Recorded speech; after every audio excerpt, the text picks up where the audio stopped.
Pessoal, fim de semana de muita atividade, tivemos no sábado e no domingo, com a Jane, com o Alberto, com a Yara e comigo, falando só de um pedacinho desse livro. Aí está lá no canal, para quem perdeu, só lembrando.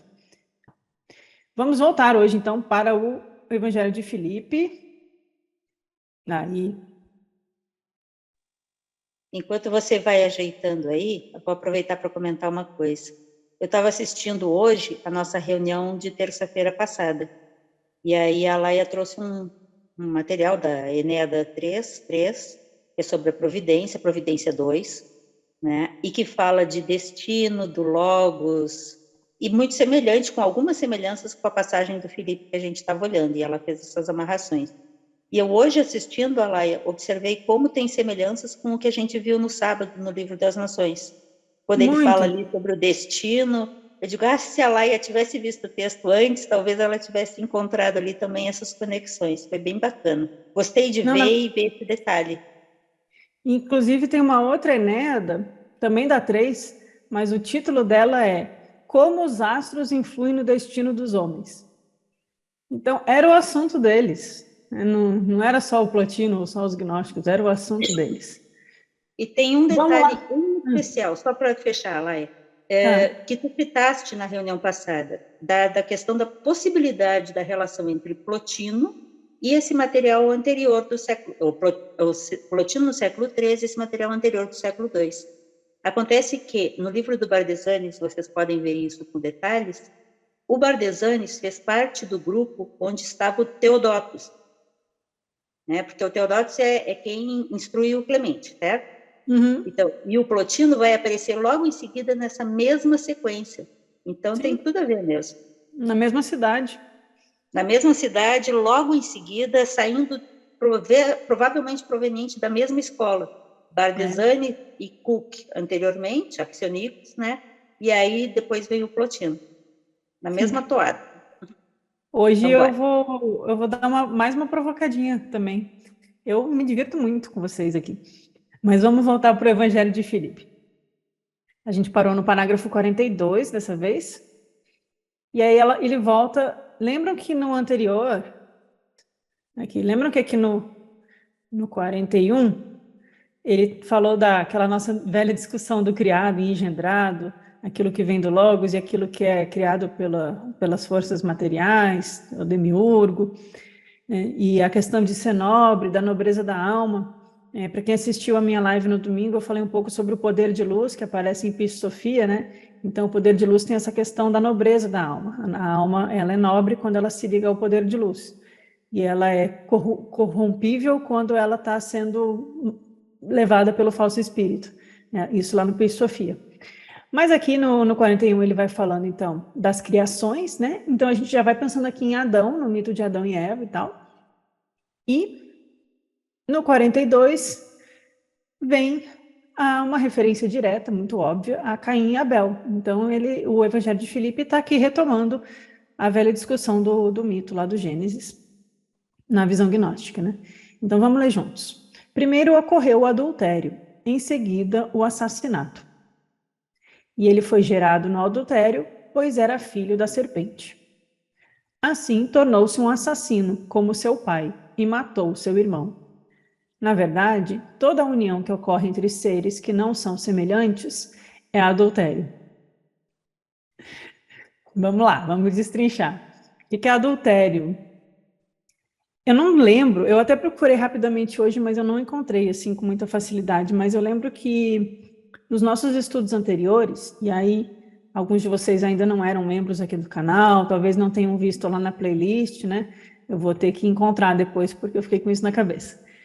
Mas a gente passou por algum trecho do Evangelho de Tomé, se não me engano, e falava sobre o adultério e sobre o pecado contra o espírito. E fica muito claro que na interpretação gnóstica, assim como muitas outras coisas, as referências às atitudes humanas estão se referindo às questões da alma. Então, aqui, a alma que é corrompida pelos arcontes, ela é simbolizada, né, como um estupro, né? Os arcontes violam a alma. E aqui é a mesma coisa o adultério. Então, o adultério Aqui, é claro que não existe na questão moral da sociedade, né? Ninguém está dizendo que a gente vai sair traindo marido e mulher com outro e tal. Aí tem os 10 mandamentos, mas vamos tentar ir um pouco além aqui da regra moral social, que isso é o básico. O que é o adultério na visão mais esotérica, na visão mais espiritual, né? É justamente quando a gente se afasta do amado. Quando a alma se afasta do seu verdadeiro esposo, ela comete adultério. Mas tinha uma passagem que a gente viu semana passada ou retrasada, da alma falando sobre se deitar com aqueles arcontes e depois ela busca o verdadeiro casamento com seu verdadeiro esposo. Então a gente volta na questão do Eros, do Logos, do Cristo, o Cristo que se une à alma, e portanto, quando a gente comete adultério nessa visão, é a alma que trai o seu aspecto espiritual. Cada vez que em nossas ações, pensamentos e sentimentos a gente trai aquilo que nos é divino, a gente se afasta da nossa verdadeira natureza, a gente deixa de gerar frutos de luz no mundo e gera frutos de trevas, né? Aí vai da linguagem, né, de como a gente coloca as coisas, mas isso é a traição. A traição, o adultério, é a alma ouvir ao falso espírito e não ouvir ao poder de luz. É ela se afastar do Cristo e ser serva dos arcontes. E por isso que ela é prostituta. Então é claro que no mundo antigo eles vão usar a linguagem que eles estão acostumados, dos hábitos e da cultura e das vivências que aquele povo tem. E prostituição, adultério, casamento, isso é uma coisa que era bem normal. Então é assim que eles vão retratando o que ocorre com a alma. Talvez simplificando, é quando a alma se envolve numa relação corruptível, uma relação que corrompe, que não é do próprio amado. Perfeito. O adultério é estar numa relação corrompida, corruptível. Isso, que é mais do que não cobiçar a mulher do outro, né? Que também a gente aconselha que não seja feito. Mas é você se corromper cobiçando aquilo que não é da natureza divina. Então, o texto começa dizendo: primeiro ocorre o adultério, e seguida o assassinato. Ele foi gerado no adultério, pois era filho da serpente. Para quem lembra lá do Apócrifo de João, lá conta exatamente isso. Que os arcontes perseguiram a Eva terrena pela terra, e aí a Eva espiritual se retirou, porque ela não é maculável, ela é a vida, ela é pura, ela é a virgem também, né? Então a Eva espiritual se retira, a epinóia da luz se retira de dentro da alma, e a alma terrena, a Eva terrena, ela é maculada pelos arcontes, ela é corrompida pelos arcontes. E por último, o próprio Odabaô gera filhos nessa alma. E esses filhos são Caim e Abel. Então, no mito gnóstico, Caim e Abel não são filhos de Adão, eles são filhos do demiurgo, ignorante, e, portanto, eles contêm a natureza da corrupção. Eles têm a natureza da corrupção. Então, o Caim e o Abel, eles vão representar o aspecto psíquico do demiurgo e o aspecto mais materialista, sensual do demiurgo. O Caim, ele é considerado o mal, né? O malvado, o invejoso, o agressivo, o violento. E aí ele mata o seu irmão. Assim como as paixões e os nossos aspectos corrompidos da alma e os nossos vícios corrompem a mente e a alma humana, levando ela a morrer espiritualmente. E aqui no texto do Evangelho de Filipe, né, ele era filho da serpente. Ele não era filho do Logos, ele não era filho do ele não veio de Cristo, ele era filho da serpente. E por isso ele tinha a natureza do assassinato dentro de si. Então o Caim, ele vai representar aquela nossa natureza que os gnósticos vão chamar de ilíacos, os ligados à matéria, que lá em Platão vai ser referente aos intestinos, ao baixo ventre, aquelas paixões mais viscerais, mais animais do ser humano, aquele descontrole das paixões, né? Então, o Caim, ele vai representar justamente a força dessa matéria, o apego, a raiva, a voluptuosidade, a ganância, a violência, e ele vai, assim, sufocar a alma, ele vai matar o lado psíquico da alma. Porque a psique, a gente sempre vê isso na tradição platônica, gnóstica, etc., que a psique ela volta-se tanto para cima quanto para baixo. E aí ele se torna um assassino, como o seu pai, porque Yaldabaoth é aquele que quer destruir a humanidade no mito. Quem manda as enchentes lá para matar, a parte quando entra na Arca de Noé, porque no Apócrifo de João eles passam por todo o mito na versão gnóstica, né? Então, quando tem o dilúvio lá no mito gnóstico, quem manda as águas é Yaldabaoth não para punir os pecadores, mas porque ele percebe que a humanidade começa a andar com as próprias pernas, possui um poder de luz e vai superar ele e deixar de cultuar ele. E aí ele quer acabar de vez com o ser humano. E ele manda, então, o dilúvio, e quem avisa, então, os despertos, que são os pneumáticos, nessa versão do mito, é a Noreia, que é a Eva espiritual. Ela sopra no ouvido de Noé como um descendente de uma estirpe espiritual e ela avisa que algo vai acontecer. Então, nessa visão do mito gnóstico, não é porque Deus vai punir os pecadores, né? Ele quer se livrar dos bons, ele quer se livrar dos despertos, ele quer se livrar daqueles que encontraram a gnosis, porque ele vai representar esse Deus assassino, essa serpente de ignorância. Por isso que o Caim, então, aqui nesse texto está sendo comparado ao Yaldabaoth. E aí o texto termina dizendo que toda união que ocorre entre seres que não são semelhantes é adultério. Então aqui, obviamente, ele não está falando de diferenças de gênero sexual. Ele está falando das diferenças da alma. Os seres semelhantes são aqueles que participam da unidade. Por isso que lá no pleroma divino, no mundo noético, no mundo espiritual, a gente tem as cisígias, as duplas de íons, onde feminino e masculino são unos, né? Eles estão juntos. Começa lá com a Barbelô, que é mãe e pai, e aí vai para Cristo Sofia, e aí todos os 12 íons possuem uma contraparte, uma cisígia, uma dupla que os mantém unidos ao pai, unidos ao pleroma, unidos na totalidade. Quando você tem uma união com algo que é diferente dessa unidade, aí é que tem a queda. Quando a Sofia se une ao caos, às trevas, à sombra, aí ela surge o Yaldabaoth a partir dela. E aí na nossa vida espiritual a gente vai buscar essa reunião da alma, que é divina, com a sua contraparte também divina, e que, portanto, é da mesma natureza, tem a mesma essência, vem da mesma origem da fonte da vida, né? Ela não é filha da matéria. Nos textos gnósticos vai ter essa diferença entre os filhos das mães da terra e os filhos das mães da vida, né? Tem dois tipos de seres. Aqueles que se tornam despertos e iluminados, como Cristo, eles se tornam filhos da vida eterna. Eu trouxe para a gente um trecho de um livro da Elaine Pagels, que não deu tempo de traduzir, mas eu traduzo aqui com vocês. Adão, Eva e a Serpente. A Jane adora esse livro. Eu só dei uma procurada no que a Elaine Pagels fala sobre o Caim, e na verdade eu achei que ela fala até pouquinho, ela ficou mais focada em Adão e Eva, né? Mas eu só tenho inglês. Mas só para a gente ver, porque já que a gente estudou o livro inteiro dela, dos Evangelhos Gnósticos, e aqui a gente está voltando na questão do Caim e Abel, vamos ver qual é o entendimento que a Elaine Pagels também nos ajuda aí a ter sobre o Caim.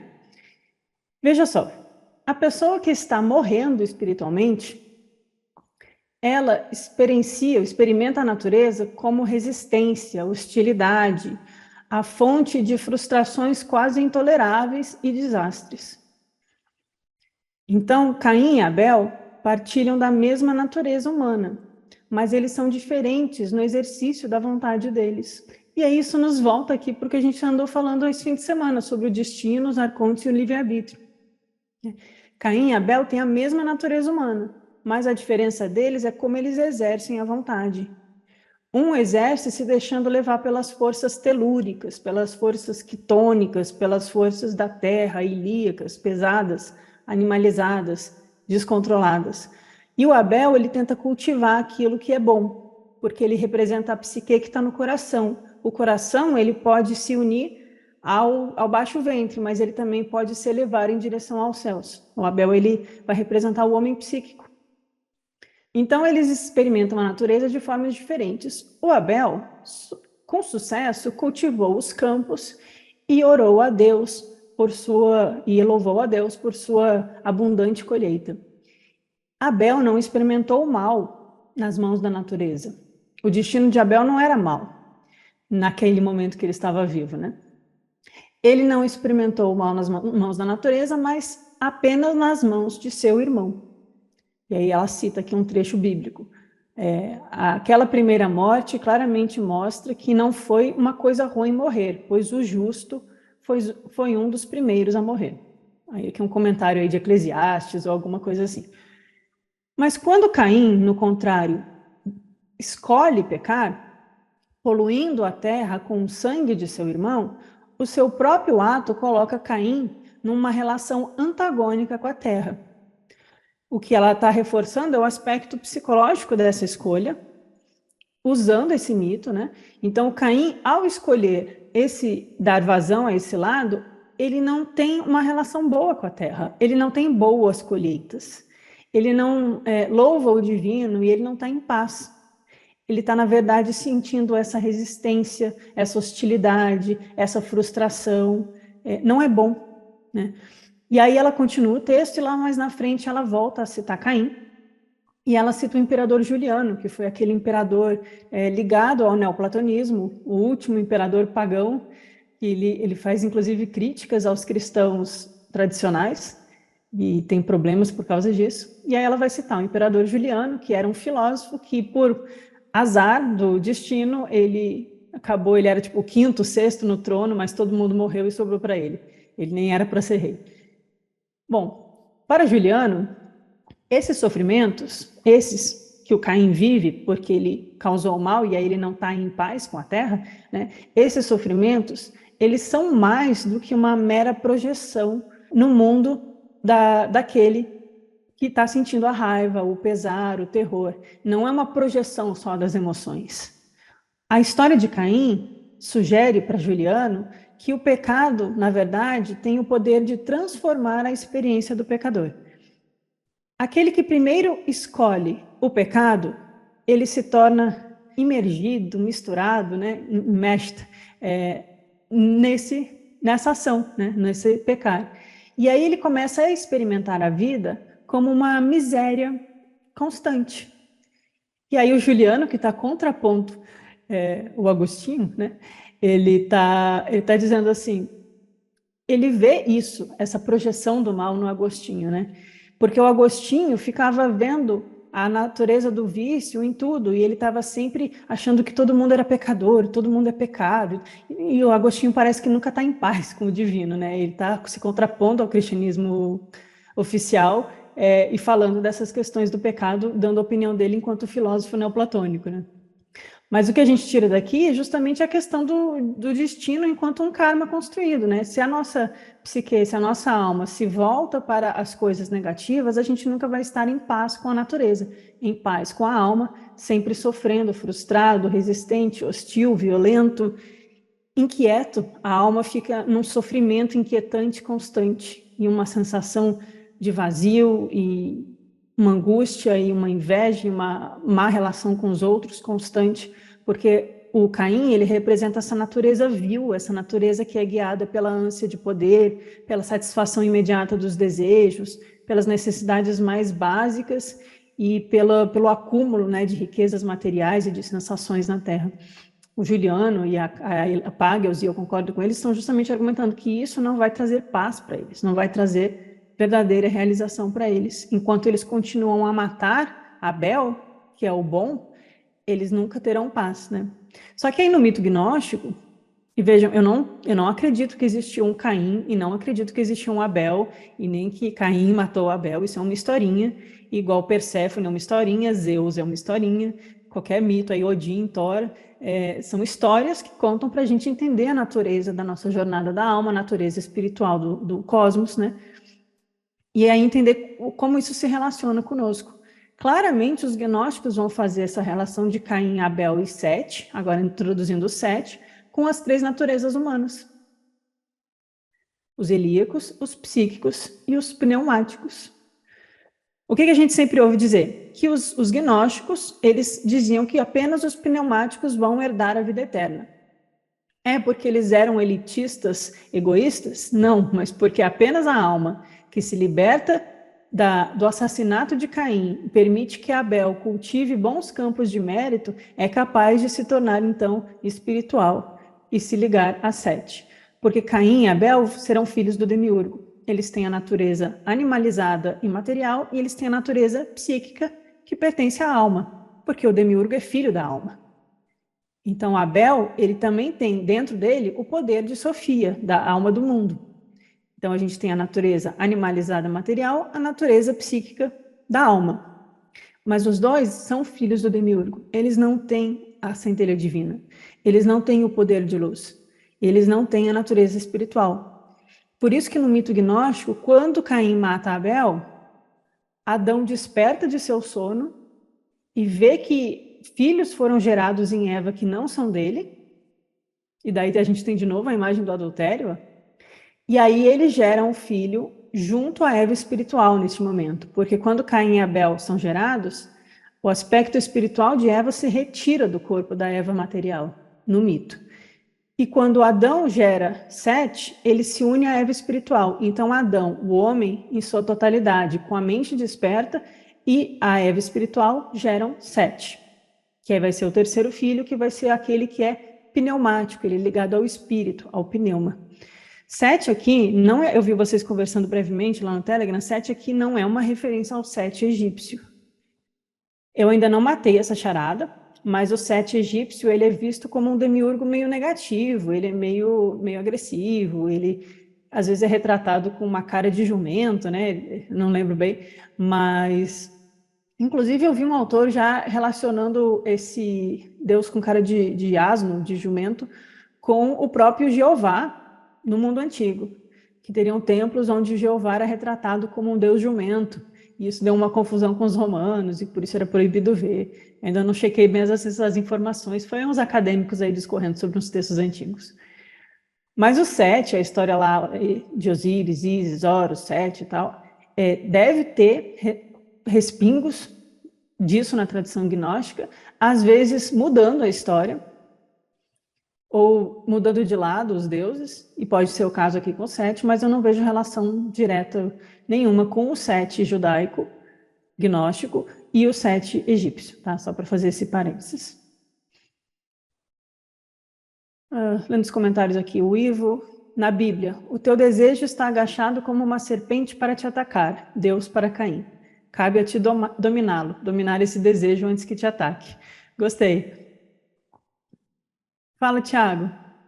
Não, é rapidinho. Uma vez eu li uma citação assim muito rápida de Jung, eu ainda não li esse livro, que o jumento ele é um animal saturnino, né? Tanto que é o animal Jeová. que Jesus entra na cidade, né? Quando é adorado, né? Com ervas, eles na jumenta. Aí é um animal que é ligado a Saturno, que é ligado a Sabaô, e aí vai. As relações. Sim, sim, a gente lembra dessas situações. Mas isso do animal saturnino e Jeová ser ligado a Saturno, e aí os gnósticos, a gente vai dando uma volta, né? O Guilherme comentou, no conto bíblico, os dois prestam sacrifícios a Deus, um é aceito e o outro não, o que faz com que haja inveja e assassinato. Poderíamos buscar na visão gnóstica um significado para essa situação? Será que os sacrifícios que Caim oferecia eram em benefício próprio?